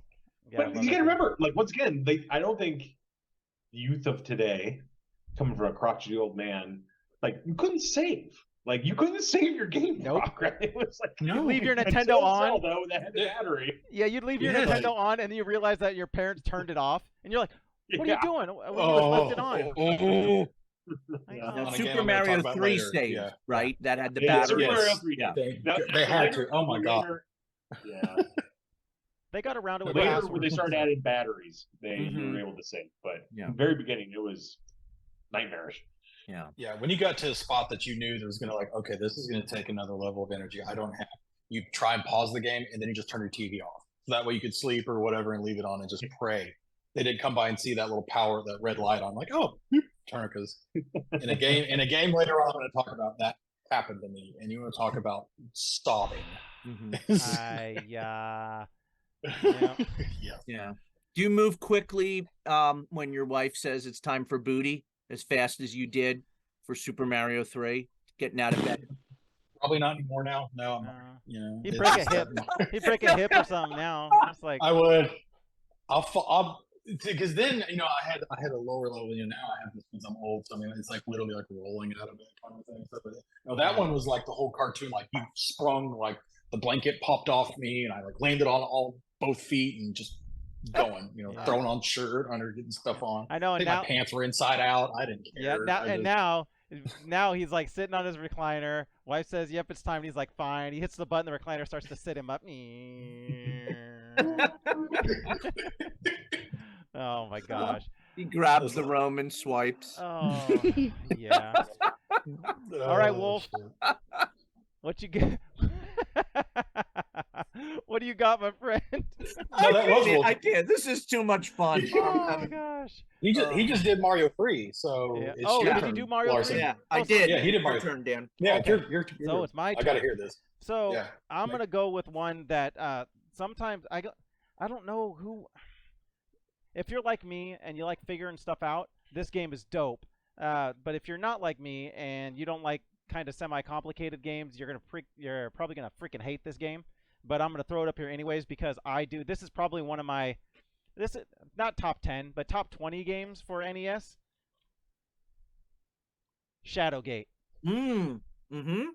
This is Never one heard of that, again, though, that if you're not into this style of game, you will not like it. So this is more like an action kind of problem-solving platformer style. Like okay, so Resident Evil, you know how it has certain things where it's like, all right, you're in this one room, you got to grab this one emblem and go out into this other spot and put this emblem in this and it unlocks this door. It's kind of similar to that. So let's say you go into a room, you find a torch on the ground. You always have to have a torch going so you can see something. So you have a torch going, but you find a second torch. You're like, oh, okay, cool. So you get this torch, you put it in your inventory. You walk into this other room, and it doesn't appear that you can't do anything in here. I'm like, all right, well, this is the end. What do I do in here? I don't know. And then all of a sudden, like, something pops up in front of you, and it's like, oh, there's a demon here. Do I need to bounce out and leave this room? Or what am I going to do? This guy's about to kill me. He's going to do something. I got little time. And you'd see a little thing over here. It's like, oh, let me put my lit torch in this one holder real quick. Boom. And then it lights up the whole room. And then the demon goes away, right? It's like, oh, okay, problem was solved. And then it opens up and you got like 2 different doors that you couldn't see before because it was kind of dark in there. So you're like, oh, okay, cool. And then, but that's how it works. It's kind of like a maze. It's like a maze where you got to pay attention to what you have in your inventory. What does it do? You got to read a lot of text. That's why. Yeah, lots. It is text based, but Yeah. it is a lot of fun. I really like this game. If you like that kind of trying to figure stuff out, you like the fantasy style because it's kind of like Dungeons and Dragons style fantasy. I think you would like this one. Give it a shot. It's not quick though. It's one that you got to figure out. But once you figure it out, it's just like anything else. You know the pattern. It's like, oh, I don't want to go down this rope because there's nothing at the bottom but spikes. But yet it's right there, sitting easy. No, you're going to take this other path to the right. And so once you learn the patterns, then it's not so hard. But it's fun figuring out the patterns. So, but I like this game a lot. Shadowgate. You guys should check it out. I know that they did have a re-release of Shadowgate, and that's pretty fun too. But it doesn't hold me like this one did because of the nostalgia factor. Because I remember playing this way back. All right, I'm good. Horton. Oh, hey, unless somebody else has Shadowgate. You got Shadowgate? Anybody else play that one? I did, and it's I think you described it really well. I love that you picked that game, by the way, because it's unlike any other game that we've talked about. To me, it's a combination of like Myst and like it's like point and click. It's got point and click elements to it and problem solving, and it doesn't hold your hand. You actually have to use your noodle and try to figure things out. It's very unique. I think it's an awesome game, but I could see what you're saying. It's not for everyone though. It's not like a Mario 3, where it's like universally, people would love it. Shadowgate is very niche, and I think it would definitely play to a certain crowd. Thanks, man. Yeah, I like that game. Yeah, great pick. All right, Horton. So you're actually stealing some of my thunder because I was going to shift gears and go into more non-action and more adventure kind of type gaming. And one of them was the one game I remember playing a lot because the dialogue was funny, but it was a point-and-click adventure game, right? To your point, Wolf, and it was Maniac Mansion. Oh, yeah. And so it's lots of fun stuff. And I'd actually played it on the Commodore 64 and had a little Nintendo kind of took out a lot more of the risque stuff and everything else, obviously being for kids. But it was still, I remember thinking, it was kind of cumbersome to use the D-pad to be able to point and click and everything, but it was funny. I remember being really funny and just kind of an adventure game. You kind of explore this mansion, a lot of crazy shit going down in the mansion, meeting all these weird people and everything. And then I do remember the ending, like you take off in your car. It's like a rocket ship. It was one of the few games I did beat. So it's like, it was just kind of, it just threw me back. You were kind of talking about that style of play and everything. And that was a really fun, cool little game. So I never played that one on Nintendo. Oh. Yeah, it's fun, but it's like Rye said, it's definitely it'll play to a certain crowd. Yeah. Yep. It's more reminiscent of a lot of stuff that we used to play in Commodore 64s and that kind of stuff before, the emergence of the NES was like this true action-based kind of console and everything else. This was much slower, more story-oriented. Like Oregon Trail. It was still like that. Yes. That's like Oregon Trail. Oregon Trail. Sorry. Yep. Lots of choices. It was like lots Monkey of Island. Yep, like Monkey Island. Yeah. Day of the Yeah. Tentacle, Salmon Max. Those were Yep. bigger games though that wouldn't fit Ooh, on yeah. Nintendo consoles very well. But Sam and Max. yeah, that was so funny. I used to just love it. That's the wisecracks. Oh yeah. So good. Mhm. All right, Yeah, Will. the shtick. Yeah. The shtick was great in that. All right, so I have grabbed. Okay, this is a awesome one. This is a very popular game. A lot of people probably have had this one, and yeah, let's just go with it. We got a Excite Bike here. Oh heck yeah.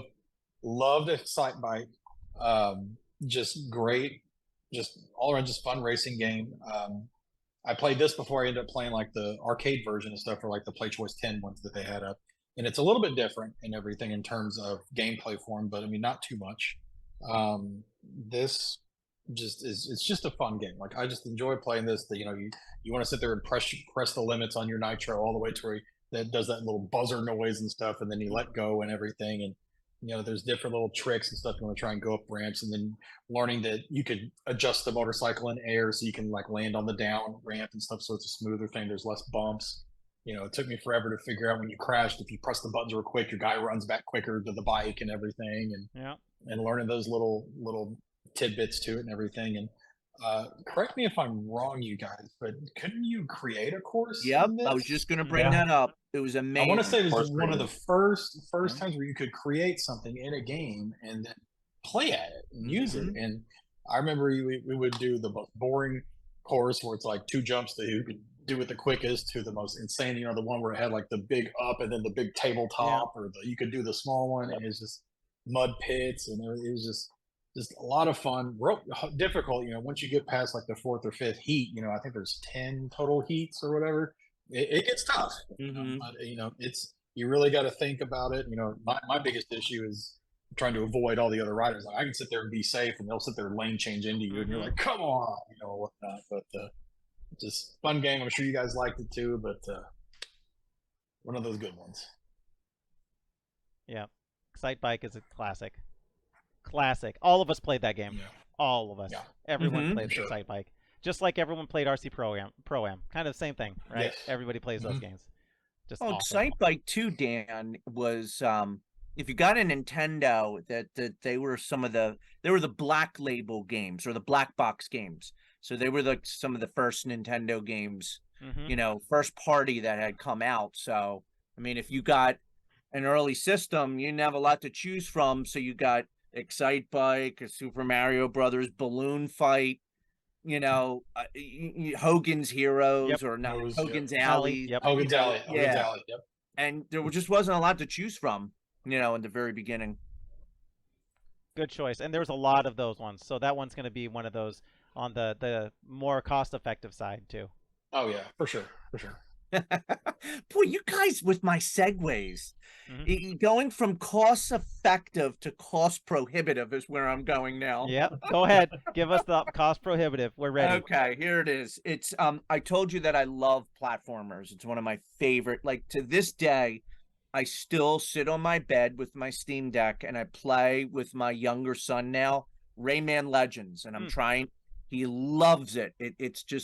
I love platformers.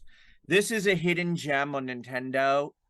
You can't forget about getting this game, but most of us have emulation, so you could absolutely play this and enjoy it. It's one of the best. I think aside from Mario Brothers 3, it is the best platformer on Nintendo. Probably never heard of it. It's called Little Samson. Oh yeah, I've heard of it. It's by Taito. Taito. And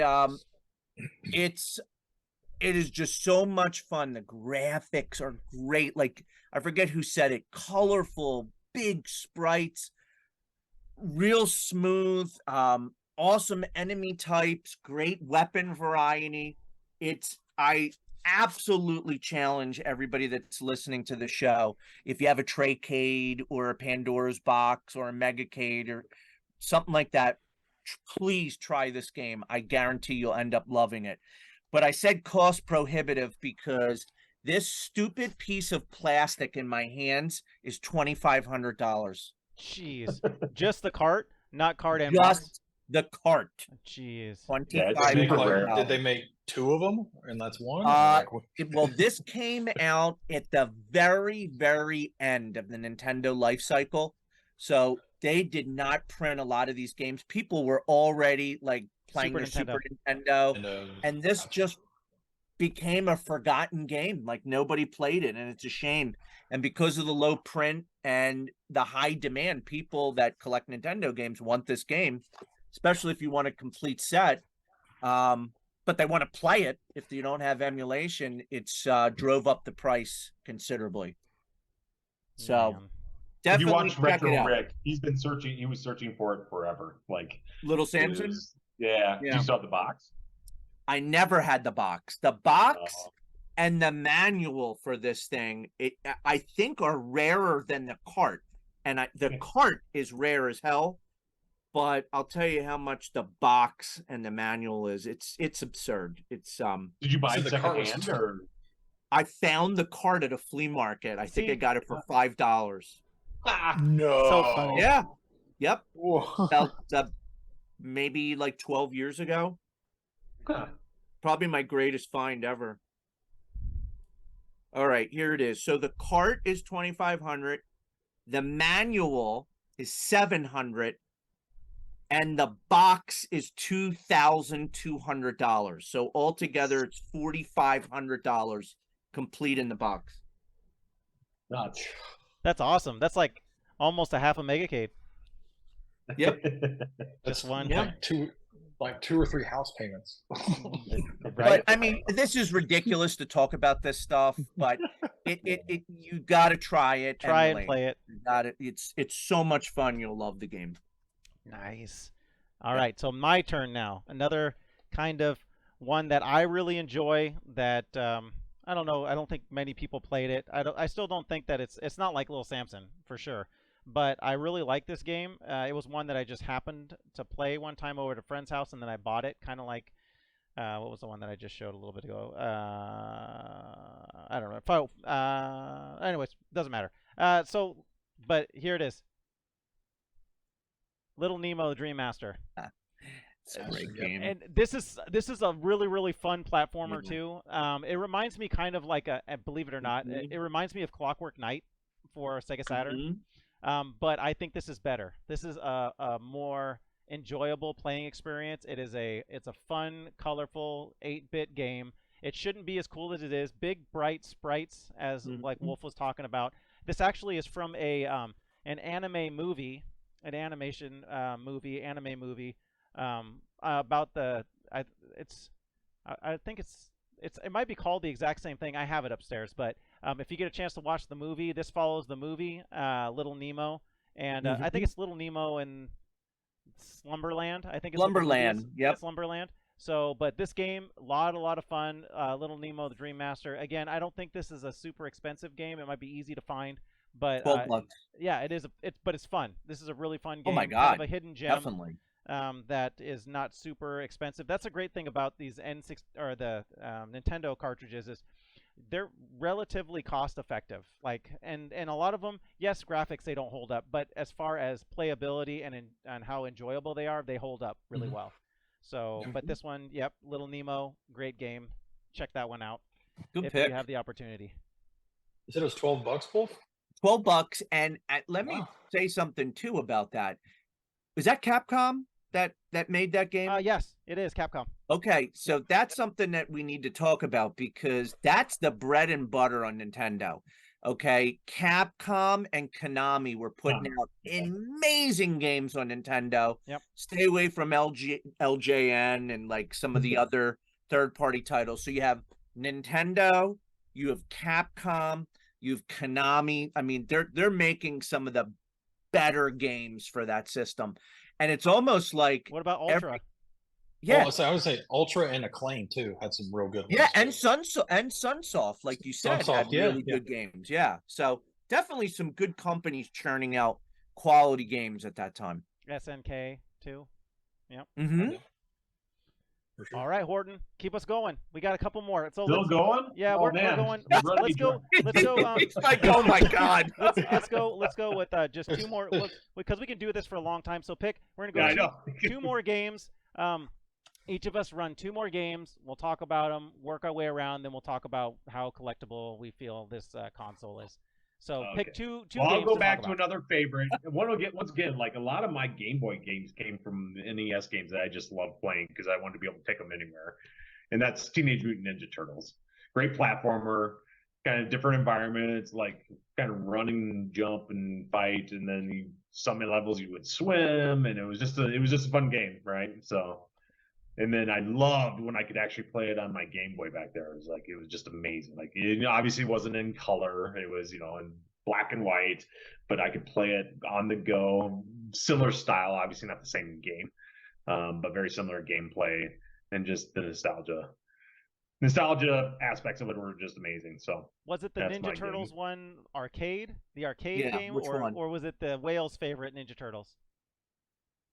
It's that one. It's the one you have. Yeah, okay. It was It wasn't the arcade game one. Man. Okay. Yep, Ultra, and this was actually, Ultra. in my opinion, this is one of the Ultra stinkers, but that's a whole other story. Yeah. But go, and Horton, you got another one. Give us another one. Oh, we're going two right away? We're going to do two. We're not two more rounds. We're going to do two in this one round. Okay. Oh, gotcha. So I think, the other one that once again, going back to memories, was Super C. Contra was amazing, right? Obviously, everyone loved Contra, but I loved Super C also as a follow-up. Yep. Very similar in game style play and everything else. Yep. Oh, you got it. There it is. Oh, okay. Yeah, Nice. Yep, super. Yeah, so that was, it was a great follow-up to the original. Everyone played Contra, but once again, Super C to me was like just a great sequel. You did get a lot of great sequels with a lot of the NES games. So, other than the Nintendo-owned IP games. We'll touch on this one too, because this kind of is similar. Akari Warriors, right? Oh, yeah. It's Contra, very similar style. Only Akari Warriors was not side-scroller; it was like top-down, like almost like a shmup, like a ground-based shmup, but in the same vein, kind of the same kind of feel, just laid out a little different. But good choices, man. Those are awesome. Yep. Go ahead, Wales. What you got? All right, so for mine too, we'll go to a sports title and stuff that I also thought was super fun, and that was Jordan versus Bird. Yes. This was a lot of, because you got to play as either Jordan or Bird, and so everyone knows, especially if you're a basketball fan, Jordan's known for dunks and Bird is known for 3-pointers or long range shots. So the fact that you could pick which one you wanted to be and then go head to head against the other person on the game and stuff was a lot of fun. Or if you wanted That's to crazy. decide, I didn't even realize that was on the NES. I used to play that on the Atari 7800. Milton Bradley. Yeah. Milton Bradley, that's right. Yeah.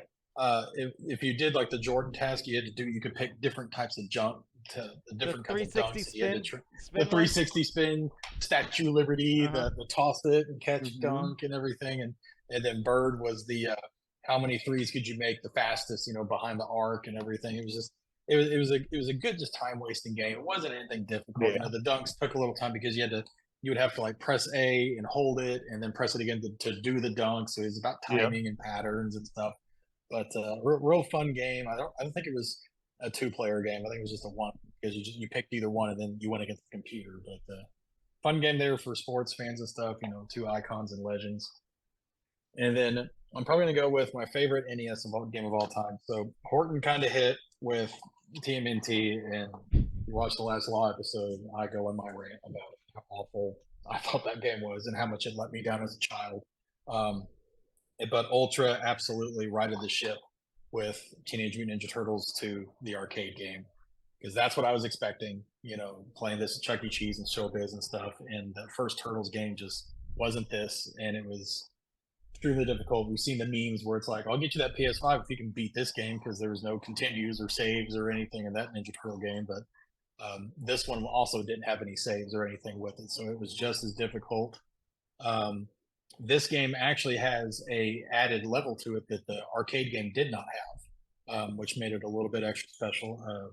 You faced against, forgot the boss's character's name, was like that white fox with the black leather jacket and stuff. He had the little thermal weather thing that changed weather, made it snow and everything in New York and wouldn't stop, and you had to beat him to return it back to normal. But this game, I could play this for hours. I mean, even if I lost and I go back and go to level 1, trying to save April from the burning apartment and everything, it was awesome. She had that bong on the desk and everything in the back, the 8-bit style and whatnot. It just, I love this game. I can sit down and play. I mean, now that I have the main version and stuff in my hands, of course I'll play that because it's better. But I mean, this game, man. So and then it's multiplayer, so you sit there with your 2 best friends, because I don't think it went to 4, but just 2 being turtles going doing your stuff. It just, man. For Nintendo, for Nintendo in particular, it was a great port for Nintendo. But if you play it against any of the other ones, it looks like straight dog dude. It does not. The colors aren't there. But it does play. That's the thing. It's still fast. It still plays good. You'll get some flickering because it really pushes the system. But yeah, I like that one a lot. Way better than the other ones. Oh, way better. Yes, it Come on. righted the shit. I remember you can tell them the level of the cars that were different colors. Those are the ones that were going to who had the shoot tiger out at you and stuff. Who had the tiger handheld that was green? I had that one. The Ninja Turtles one that was green and it was like a spaceship shape. Spaceship. Yep. Yeah. Yep. I wish I still had it. I don't know where it's at. Oh, Disappeared. man.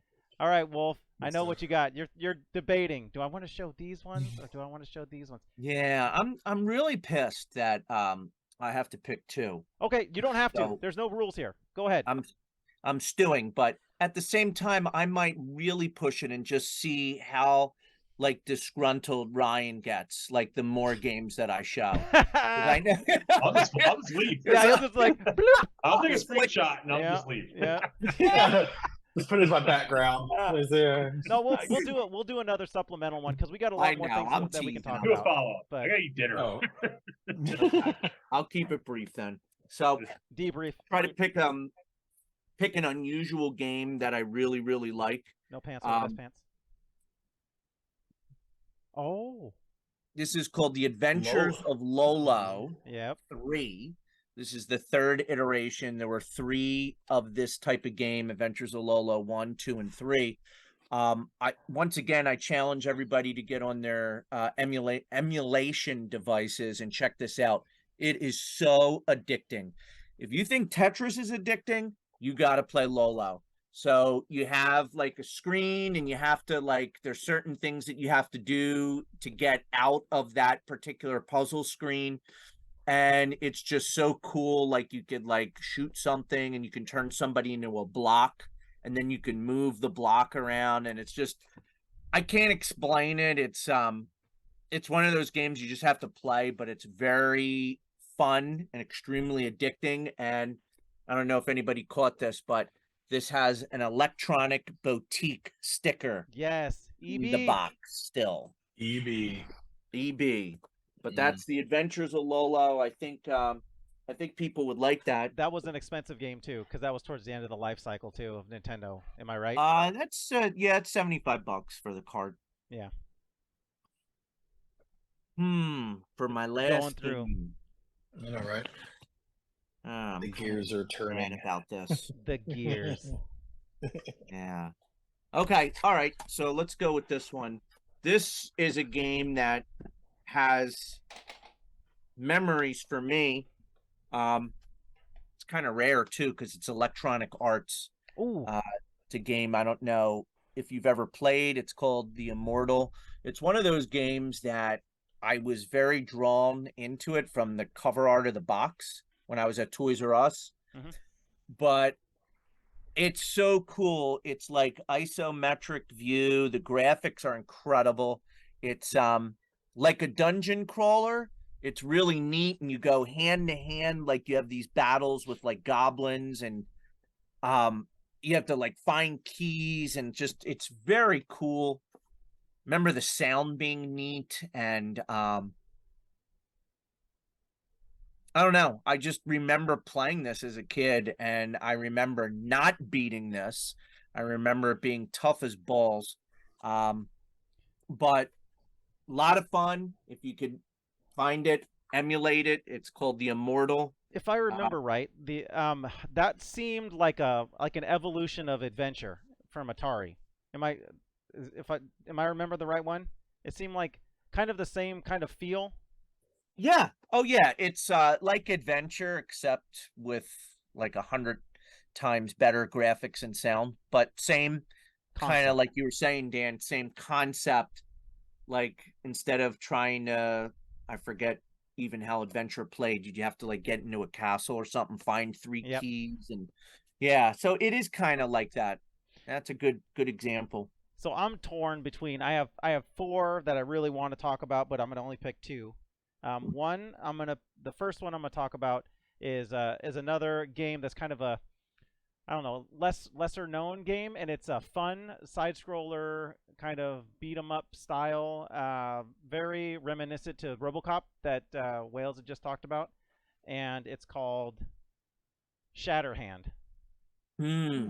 Um, a lot of times people look at this game and they're like, yeah, I don't know, I don't know it's just like a normal, like, it looks like River City Ransom kind of site.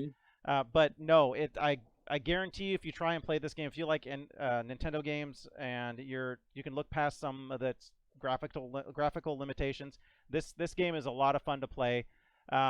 It's there's a lot of enemies that are seen on the screen, which I really enjoy, but yeah, it's a fun one that's lesser known. So I just wanted to point that out. Any of you guys try Shatterhand before? Yeah. Yep. So it is fun. It's a fun game. Yeah, it's one I've that played it, but I don't remember much of it. But yeah, I remember it. Great. yeah, it's not, if the thing with this is it doesn't have like Solid Snake or somebody that's memorable in it. You know, it's just, I don't know. But it is a really really fun game if you get a chance to play it. Yeah. And then the last game that I'm going to talk about is actually for Nintendo. It's going to be top 3 games for me, and it might even be top. It's probably number 2 on my list. I really really like this game, and it is kind of a hidden gem. I know a lot of people didn't play it, but then once you start thinking about it, you're like, oh wait, I saw that game being played before, and you might get it. I'm going to give you a hint. Let's Wolf, you don't get an answer because I Okay. think you already know what game I'm going to talk about. But All right. so the hint that I would give is that you needed something with the actual booklet. There was actually a map that came with the booklet. It wasn't a map, it was a piece of paper with a handwritten note on it. You needed to have this to be able to get past a certain part of the game because you dipped a part of this in water. No, was it water, or you held it up to the sun, I think is what it was. And you, like, if you held it up to a window, or did you put it in the water? I don't remember. It's one of the two. But a number would show up on it. And the number was 747 hertz. So just so you know, that's all you need to know. 747 hertz. If you don't have the booklet or don't have any of that stuff, and you play it emulated, then that's what you need to know. 747 hertz. And the game is Star Tropics. Dude, this game, Horton, you gave the look like, what? This is one of I've never heard of it. Dude. I have no idea what it is. Yeah. This Oh, wow. game, Star Tropics, is Yeah. so freaking awesome. Like, I know you already mentioned you don't like the Zelda style or any of that kind of stuff. Yeah. This is kind of similar to Zelda style, but I'm just going to let you know, I think the story aspects and the story elements with this game are way better. Like, this is one of those games that you will play, that you want to play the game to advance the story. This is one of those games. When I first started playing, to try and figure out like what's going on. Your uncle is disappeared. He's a scientist. You're like, well, where's my? And you start following clues to find. You find like lost civilizations, and you find other stuff. I don't want to spoil the game, but so basically, you're just a kid rolling around with a yo-yo. You have other side abilities you get, but you upgrade your yo-yo, so you're like killing things with your yo-yo. You boo boo boo, and you're jumping, and it's platformer. Dude, it's so freaking awesome. Sometimes it's platforming sideways, sometimes you're going vertical. Levels are like dungeon crawling, but yet there's an overworld. Then there's certain upgrades you get for you get a sub at one point, and you got to be able to get an upgrade where you can go underneath the water and then pop up in another spot, but you couldn't get there before. Dude, it's freaking awesome. Amazing. This game is dope. I don't care if you don't like those type of like Zelda style or anything that's like overworld style, just try this game. Like, just do me a favor. If you don't do it, that's fine. But do yourself a favor. Give it like 10 minutes. Like, just put it in. Give it like 10 minutes. Play it, and you're gonna go, oh, okay. I kind of get what this is going. But it gets way better as you play it. It gets so freaking good. And so you saw I had the book, but I don't have the paper that came with it. But you'll notice, so I don't forget, I wrote it on there. 747 hertz, because that's what you need. Remember that. You're gonna get to a point. It's like there's a transponder, and we don't know where we're going. And it's like, oh, but if we know the hertz, oh, it says something, because it gives you a hint, like look at my note or something. And so you're like, so you get this actual physical note you got with the game. You're looking at it, you're like, and I think it is, you get it damp. You like spray it, I think, and then it shows up 747 hertz, like faint on the back of it. You're like, sweet. You put that in. It's like, oh, we found a transponder. Now we're gonna head on over to here. Oh, dude, it's so awesome, you guys.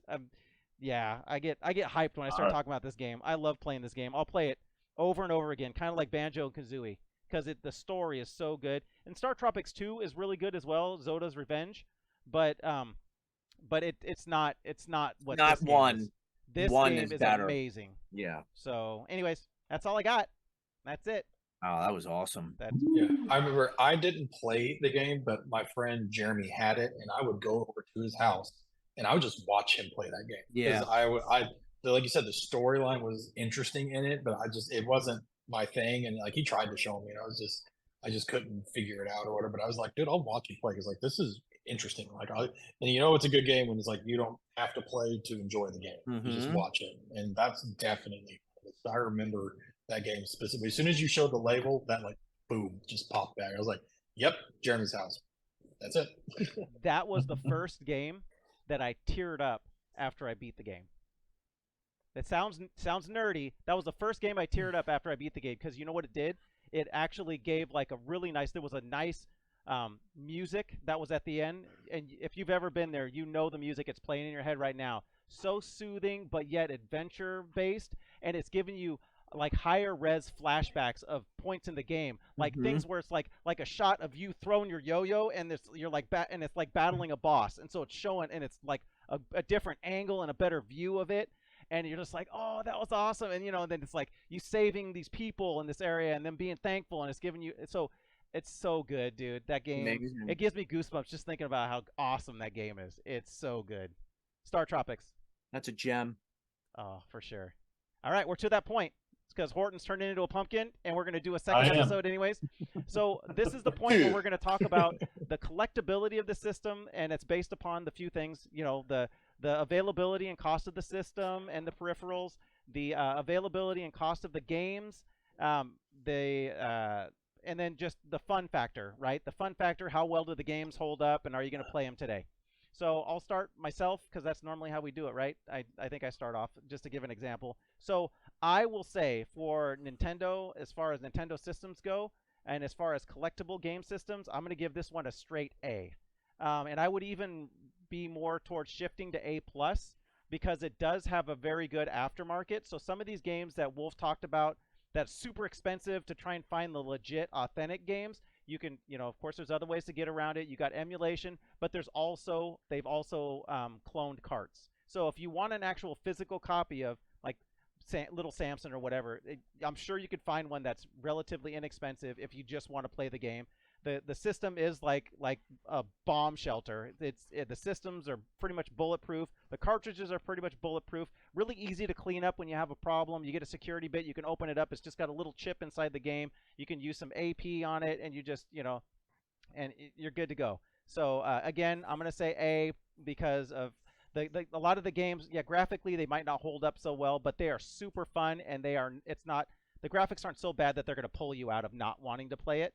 And the library is so vast, and just how long the lifespan was. You can play it so many different ways, like with the SNES or the NES Advantage controller, the gun zapper, all the different peripherals. Definitely an A for me. You can still find those cartridges everywhere. Sports games in particular, you can find all over the place for that system. But yeah, anyways, so that's where I'm at. What you got, Horton? What are you thinking? Yeah, no, it's definitely an A. And for me, it was the choice. Like the only other system in my mind that had more choice than the NES was the Commodore 64, just because it was absurd. But I think the NES was able. You had such a variety because it was around for so long, and the quality of the games continued to get better. Right, they were able to leverage the technology and the RAM and the memory and everything else that was available to them at the time. They started to push some of the boundaries, but it had such a lifespan because they were able to grow into it. So for me, it was an A from that aspect, and just absolute classic games that you'll continue to play for the rest of your life. So being old folks home somewhere, I'm half blind, still playing some of these games, I'm sure. So Yep, I agree. How about you, Wales? What you got?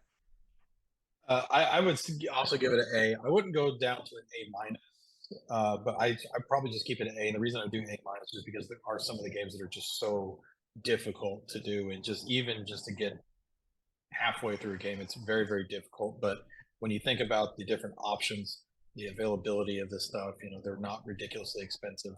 Um, the amount of peripherals and stuff, there's different types of controllers and accessories and stuff. I would give it a solid A overall. It's not just being biased or anything. It's just I'm looking at the games that we didn't talk about stuff, and I've still got about 8, 10 games here and stuff, and I lost a bunch of games that I used to own that I 50. hope. Yep. Yeah. So I mean, like, yeah, I got another 12 that I actually lost in my parents' move and stuff, which saddens me. But I mean, it's a great system. Yeah, like Larson said, the graphics may not be great today and stuff, but even the games that are frustrating to play and stuff, you still went back and tried. The replay value was extremely high on these games. Even games that frustrated me, and I would just turn the machine off and walk away and everything. Within an hour or 2 hours, I'd be back trying again. Anyway, it was just such a fun system. And, all your friends would come over and play or switch out, tag out, and stuff. It was a great thing. It was the first system I rented from Blockbuster with. I actually rebought some games that with Blockbuster stickers still on them and stuff. So I mean, those Friday nights going to rent a game for the weekend and everything, pizza and whatnot. It's just a great system. So a solid A for minimum for me. All right, Wolf. Here it is. Well, I mean, what the hell do you think I'm going to rate it? I own all the games. So for me, I'm going to say A plus because, I like that there's a lot of ways that you could attack this collecting it. You could just get carts. If you have deep pockets and you're absurd, you could, try to hunt down the manuals and try to get boxes and stuff. You could find a lot of these at flea markets and estate sales still today. I think that our generation, it's I would say about the last 10 years, Nintendo was very popular, but you could see as other generations are getting older, there are other consoles that are, more popular than Nintendo right now. I know the GameCube is, jumping out of the water, the N64, that generation behind me, they're trying to recapture their youth the way I did by collecting the Nintendo, because it's what I remember growing up. Well, they remember playing N64 and GameCube. So what are they trying to do? They're trying to hunt down and find the games that were nostalgic to them. So I think like that apex of collecting for Nintendo, we've seen like the top, and I think it's just going to like get easier and easier as time moves on. And I think the values are going to start to come down. I think the values for these games were as high as I've seen it the last 5 years. And I have seen steady dips, because Dan brought up a great point. You could get reproduction carts. You can emulate the games. You don't have to get the carts. I mean, is it better to play the cart on the console? Yeah. I mean, is the average person going to be able to notice the lag time and the difference? No. So, why not just emulate and I like for everything else that everyone else said, I mean, you got the peripherals, you have, a console that you could drop off the Himalaya mountains and it's still going to work. Yep. You have carts that are going to work in the next 20, 30 years, as long as you keep it in good shape. So it's, the Nintendo is always going to be around, and I think it's going to get easier and easier to collect for. And that's why I'm giving it an A plus. If you asked me 7 years ago, I would not say that, because like you were like knee deep in people our age trying to like reclaim some of these games, and it was very difficult. And I wouldn't be able to do this today. I couldn't find these games today. I mean, there's no way. I mean, this is something that I've been doing for a long time, since I was a kid. I'm 48 now, so you know, it took a long time to achieve that, but definitely an A+ for me. So you touched on something also. There's multi carts you can get too, even like, Yep. so you can still play. So you might get 500 games on one cart now. So that's why some of these are dropping off. And I think you struck me by saying something, Wolf, is that it seems like the GameCube and the N64 are popping up. And I think you're right with the generation behind us coming up, but also I know there's a big market for aftermarket mods to consoles for those two specific consoles. I know there's the RGB style mod, HDMI mods for both systems. So that being said, the graphics, they're going to hold up better. There's a good library for both of those. You know what I'm saying? Whereas Nintendo really doesn't have that. You can't really, Nintendo's already, you can only polish the turd so much when it comes to the graphics when it comes to Nintendo. Whereas there are mods, simple mods too. They're not overly crazy, that you can do to GameCube and N64. I've been looking into them. That's why I'm bringing this up. Is that will actually make it that those games, they look better, right? They look better. They hold up so that you might, especially N64, you never saw it without the blur. But you start playing a modded RGB modded N64. Very simple mod to add on. Yes, you're having to do some soldering, but it's very simple soldering, and it looks like high res. You're running it like 720. Like it's really, really nice, right on the original hardware. So I think that's why those are still kind of starting to creep up again, because I'm starting to see a lot more of those modded systems for sale too. So I think that's kind of driving the market, like, oh, I can play these games and they're looking better now. Heck yeah, now it's time to do it. Whereas Nintendo, I think, is kind of beyond that. You know, people are collecting to complete, but not necessarily collecting to play for the most part, I think. Whereas N64 and GameCube, I think people are still playing them. But, right. You know, and I hate to say it, and as much as, you know, I'm not trying to be negative, but of the 676 games, there's probably 150 that are good. Yeah. And then there's like a lot of the games, which is so funny because Nintendo comes off as hypocritical, because they say, well, they get our seal of approval because when we think a game is good. Well, were the Nintendo like smoking crack and cocaine when they, you know, gave the approval for the LJN games? I mean, they're garbage. So I don't buy that. Nintendo is all about money, and they were slapping that thing on anything that was coming their way, as long as they can make the almighty dollar. Yeah, it worked better for them too, for them just to have new games in the market all the time.